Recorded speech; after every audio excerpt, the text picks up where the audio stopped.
again guys, welcome back to the channel.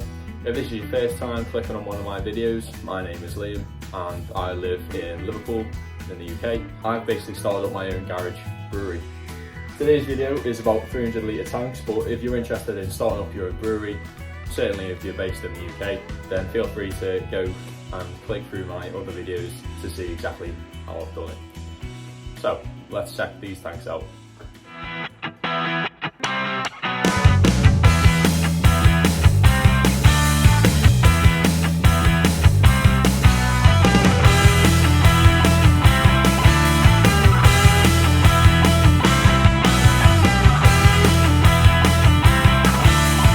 So we'll start off with the blow-off arm, which is connected at the back via a tri-clamp.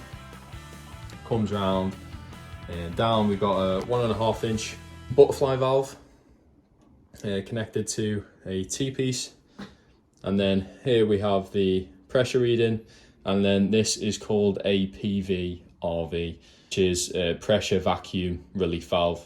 And then the other side, if you close the blow-off valve, there's too much pressure created during fermentation, it will release the excess pressure. Something which I've had to do, I've got just to the side here, I've got my pressure, well, my spun-in valve. So what I think I need to do is maybe you could probably add another T-piece on there just to get the spun-in valve. Well, obviously I really don't want to be operating without this attached, just for the emergency reasons. I don't want to create a bomb unintentionally. So we then go round to the front. So you've got a very nice and shiny faceplate with all the details. So we can see here it's a 3.75. Well, kind of read it a bit better with my hand there. 3.75 hectolitre total volume, 3 hectolitres, built 2023. Material 304 stainless steel, and the insulation thickness is 80 mil, which is that. So the tank's getting clean tomorrow, so don't judge me too much on that. And then on the insert, obviously we've got a spray ball,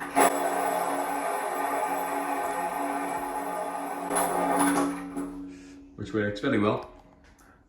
And then we've got the temperature probe here, carbonation stone there, that's the racking point, and then obviously the center is for the dump valve at the bottom.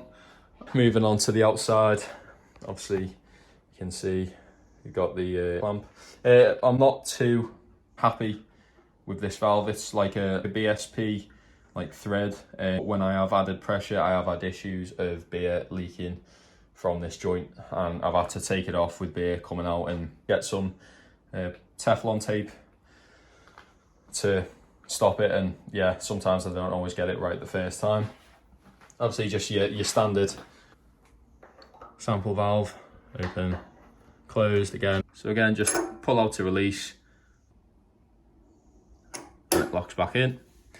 And then the dump valve at the bottom as well operates the same.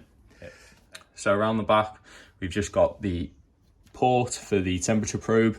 So I've literally just got mine connected up to an Inkbird.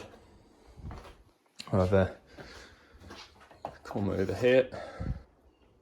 So both tanks came with a temperature probe, which I haven't used just because obviously I've just used the Inkbird. So when the Inkbird's on, I've got it connected up to the chiller at the bottom. So I need to get all this insulated a bit better, but yeah, it'll come out round and then into the connection. So I realised that I can basically use just the standard connection for like washing machines. So that they're really easy and cheap to get hold of in B&Q. So you fill it from the bottom, and then if we go round the back, I've just found a little like homebrew tap that was out of a bucket, so I just screwed that in, and then I've just got that draining back into that point as well. Figured I'd just show you the top. So you've got these little fittings that just flip over and you screw down, And then you've got a 3-inch tri-clamp fin, which you obviously can use for your dry hopping if you need. And it sits on a hinge. Just open it up like so, and it doesn't actually, it just rests like that. It doesn't actually touch that, which is good inside.